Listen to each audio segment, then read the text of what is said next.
Franchement, les chantiers, ils sont partout, hein. Ils sont partout. Nous avons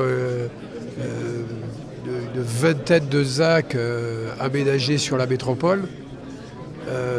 Des programmes dans le diffus qui sont très importants, où nous travaillons en partenariat avec l'ensemble des promoteurs, mais aussi des organismes de logement social.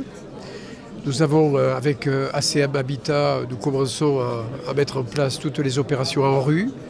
La ville est en train de se transformer complètement, et la métropole également. Donc il y a beaucoup de chantiers, aussi bien dans le tissu historique que dans les nouveaux quartiers.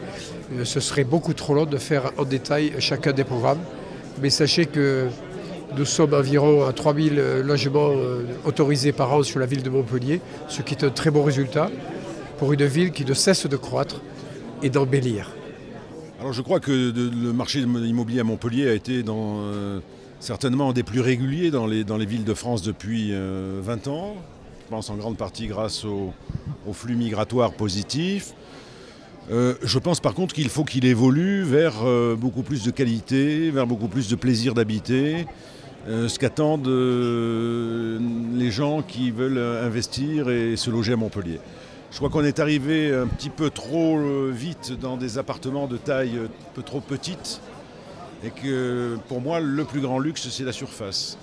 Donc si on pouvait retrouver une capacité à faire des appartements plus grands, je crois que ça serait un plus formidable pour les gens qui viennent investir à Montpellier.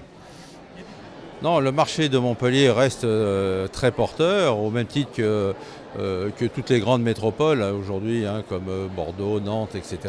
Donc Montpellier reste un très très bon marché. Le tout est de rester dans des niveaux de prix qui soient compatibles avec, je dirais, les moyens des Languedociens. Donc voilà, notre problème restera là, c'est de sortir des opérations au bon prix, de façon à ce qu'on n'ait pas de décalage après au niveau financier, au niveau du marché. Au niveau de la ville, via les sociétés donc comme la CERM, donc on arrive à gérer à peu près des niveaux de prix, de maintenir des niveaux de prix compatibles avec effectivement les moyens des Languedociens.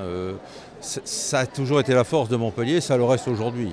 Donc aujourd'hui on n'a pas trop ce décalage, il faut être prudent parce que ça risque d'être un décalage entre les coûts de construction donc, qui risquent d'augmenter, les coûts de foncier qui risquent d'augmenter, des taux d'intérêt qui risquent d'augmenter, risquerait effectivement de créer quelques problèmes. Aujourd'hui on ne l'a pas, mais il faut rester très très vigilant. 2017 est une bonne année au niveau de la promotion immobilière.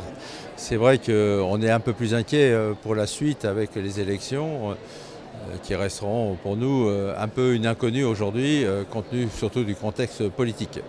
Enfin, c'est vrai que fin 2016 et 2017 ont été un très très bon début d'année.